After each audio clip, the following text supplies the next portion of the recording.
Bonjour, bienvenue sur Cyberanonymat, votre complet incontournable pour maîtriser le monde du numérique, de la théorie jusqu'à la pratique et du débutant jusqu'à l'expert en cybersécurité, réseau télécommunications et intelligence artificielle.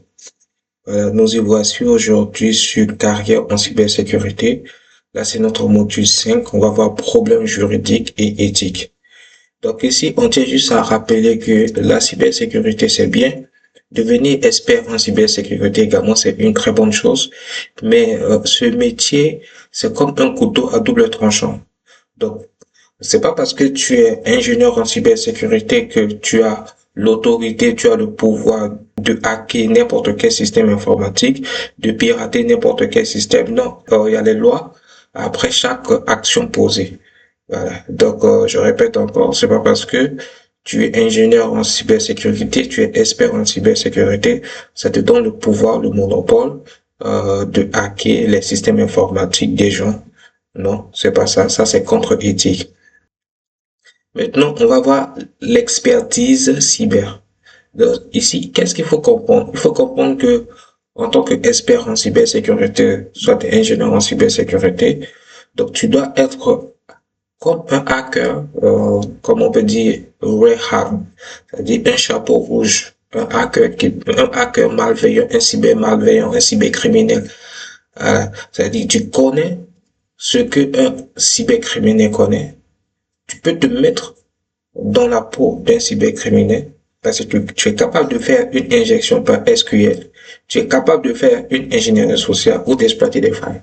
Parce que tu n'es pas seulement un ingénieur en cybersécurité ou un expert en cybersécurité en maîtrisant que des théories. Voilà. Parce que si tu maîtrises des théories, ben, théories sont pratiques, c'est inutile. Donc, mais la théorie, c'est la base solide pour les pratiques. Donc, maintenant, la différence entre un red hat, ça veut dire un cybercriminel, un expert en cybersécurité ou quelqu'un qui fait du hacking éthique, c'est quoi? C'est que l'expert, il a besoin de l'autorisation. Même avant de faire un audit, il faut une autorisation d'audit. Parce que si tu n'as pas l'autorisation, tu ne peux pas auditer le système informatique, le serveur d'un client, d'un particulier. Voilà. Donc cela, c'est très important à noter. Voilà. Maintenant, la vie privée. Comme je l'ai dit au départ, ce n'est pas parce que vous pouvez que vous devez le faire. C'est très important qu'on comprendre cela. Parce que apprendre la cybersécurité, c'est avoir l'outil nécessaire pour hacker, pour pirater n'importe quoi, n'importe objet qui est connecté à Internet. Donc, c'est pas parce que vous êtes capable de le faire que vous allez le faire. Ça, c'est contre-éthique.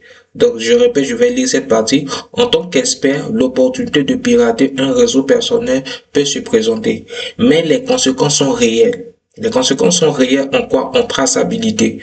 Voilà, on verra ça après dans notre lab. Parce que lorsque tu te connectes à un serveur, tu laisses quoi? Tu laisses ce qu'on appelle un registre de connexion, le journal de connexion.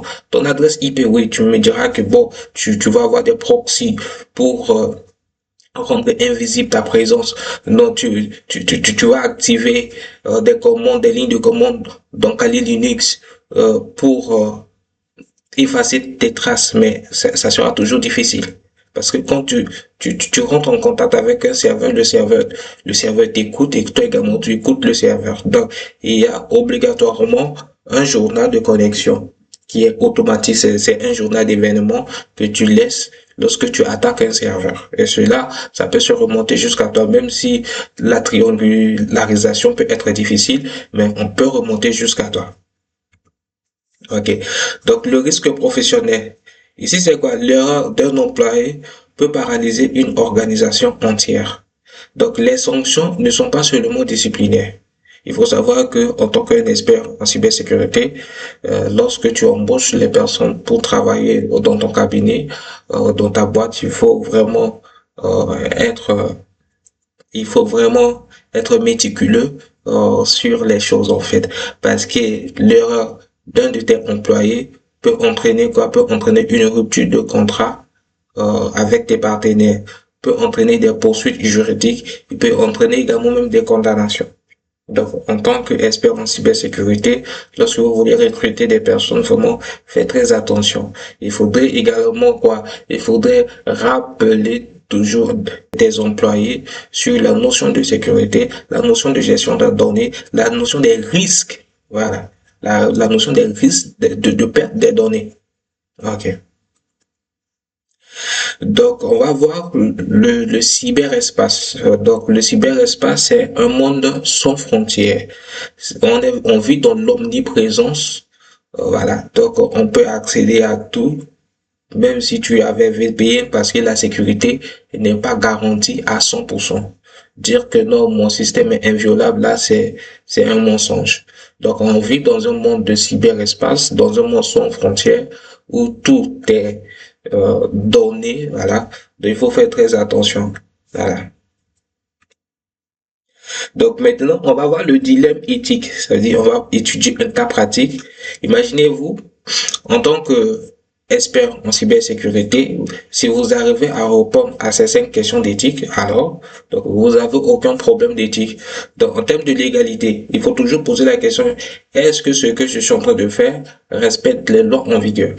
En termes de politique d'entreprise, est-ce que ce que je suis en train de faire, ça correspond à la charte d'entreprise? En termes d'impact, est-ce que ce que je suis en train de faire, est-ce qu'il y a un coût de cela, il y a un impact sur les parties prenantes? En termes d'impact, il faut toujours poser la question, est-ce favorable aux parties prenantes ce que je suis en train de faire? En termes général ou universalité. Et il faut toujours poser la question de savoir, bon, ok, bon, maintenant, moi, je pirate le serveur des gens et que maintenant, si tout le monde se met dans la posture des cybercriminels pour pirater tout et n'importe quoi, est-ce que ça sera une bonne chose? Et maintenant, en termes d'image, est-ce que l'action que je vais causer, si demain je me lève le matin et que cela sera diffusé dans les journaux, est-ce que ça sera bon? Donc voilà, vous voyez, en termes d'éthique, il faut avoir cette vision des choses. Donc, si votre vision des choses respecte les cinq questions d'éthique, alors, ça veut dire que vous n'êtes pas un cybercriminel, mais à ce moment, vous quittez le camp des cybercriminels pour devenir un hacker éthique. Voilà. Donc, maintenant, on va voir le cas parce que la responsabilité en cybersécurité, il n'y a pas question d'amis. Imaginez-vous, on va voir le piège de l'amitié. Un collègue a causé une violation. Donc ici, parce que c'est votre collègue, est-ce que vous n'allez pas dénoncer? Voilà, c'est ça le problème, mais c'est un problème grave pour, je peux dire, la survie numérique ou informatique de l'entreprise. Donc vous allez vous taire parce que c'est votre collègue. Voilà, vous voyez, ne pas le signaler semble humain, mais c'est une faute éthique grave. Donc, qu'est-ce qu'il faut faire? Ici, il faut assumer ce qu'on appelle la responsabilité cyber. Ça veut dire quoi? Ça veut dire chaque découverte doit être signalée. Même si c'est votre ami, même si c'est votre fils, même si c'est votre enfant, vous devez signaler ça. Parce que ne pas signaler va exposer l'entreprise à des conséquences dévastatrices. Voilà. Et maintenant, on va voir les standards industriels. Donc ici, on a deux entreprises.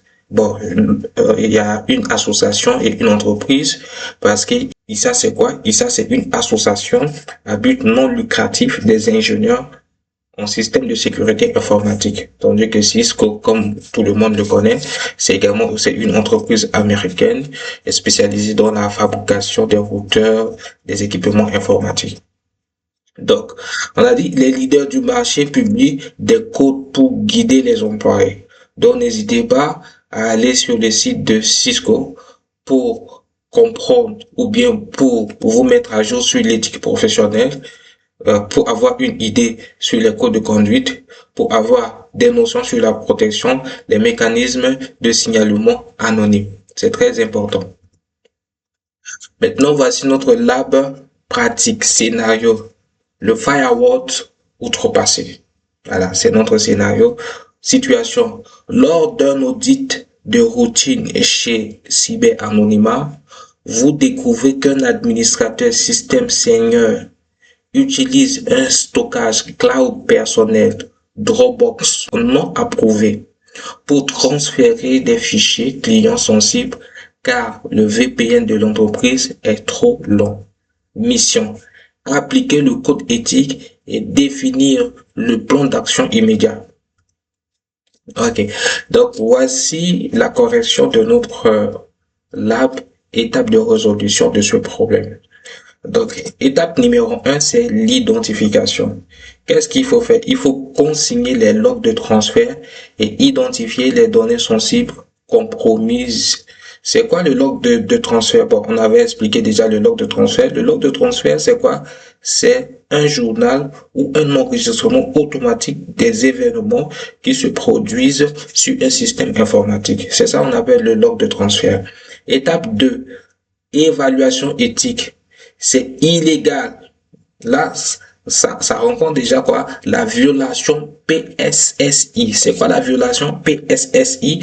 La violation PSSI, c'est la violation de la politique de sécurité des systèmes informatiques.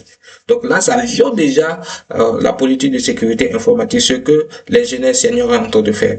Et numéro 3, la notification. Il faut rappeler immédiatement au RSSI. C'est quoi le RSSI? Le RSSI, c'est ce qu'on dit en anglais CISO.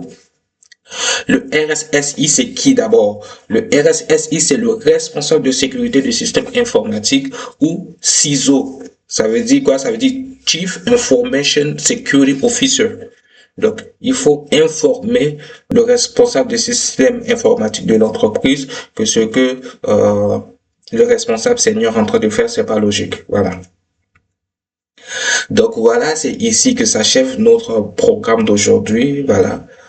N'hésitez pas à nous contacter si vous avez des questions ou des préoccupations. Nous serons totalement disponibles à vous répondre. Merci, à bientôt et bonne journée à vous.